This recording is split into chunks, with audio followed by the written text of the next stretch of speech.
take a look. This is from CBS Sports 2022 head coaching rankings. They have Andy Reid number 1, Sean McVay 2, Bill Belichick 3, Mike Tomlin 4, John Harbaugh 5. Kevin Stefanski checks in at 13. After 1 year in Cleveland, Stefanski looked a sure bet to steady a long, shaky line of Browns coaches, but the picture is cloudier now.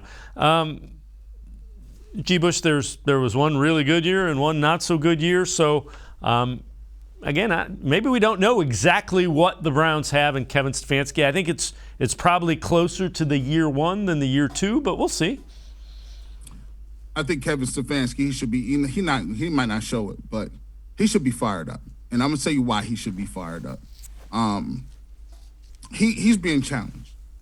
You know, you finally get an opportunity to say, the body of work that was put out on the field last year was not me. It wasn't what I was calling.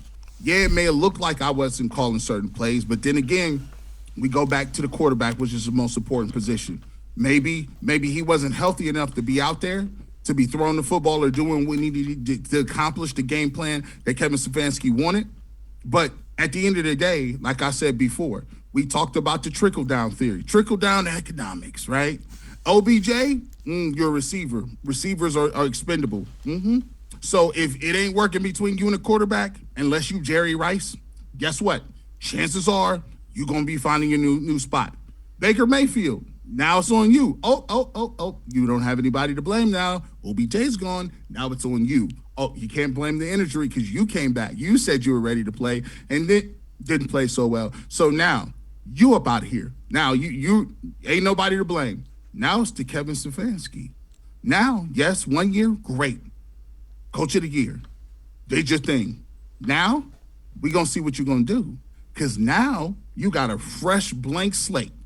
If he comes out and he has Jacoby Brissett looking like the early version, the late version of 2020 Baker Mayfield, the run game looks going. It looks like Nick Chubb is getting the ball on the goal line. We could see Kareem Hunt and Nick Chubb in the backfield at the same time. Maybe Anthony Schwartz get a little end around, and maybe we can hit field goals because we could spend a 4th-round pick on Cade York.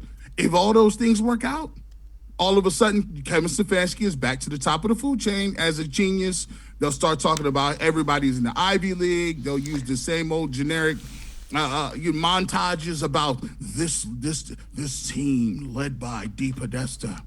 The statistics in the Ivy League prowess of this front office, Moneyball, but with football. They'll start doing all that stuff again if he can get these dudes to play. And when Deshaun Watson comes, then he'll really be known as a genius because then there'll be people open. There'll be throws that we didn't see. They'll be running RPOs. And the first time we want to run an RPO, I'm telling you, we going to lose our mind. Oh, my. What is the last time you seen an RPO with the Browns? People go crazy. He'll be right back at it. But there's the opposite in that. He got to make it. Yep. He has to hold the fort down till Deshaun Watson get here, and that should be his whole goal.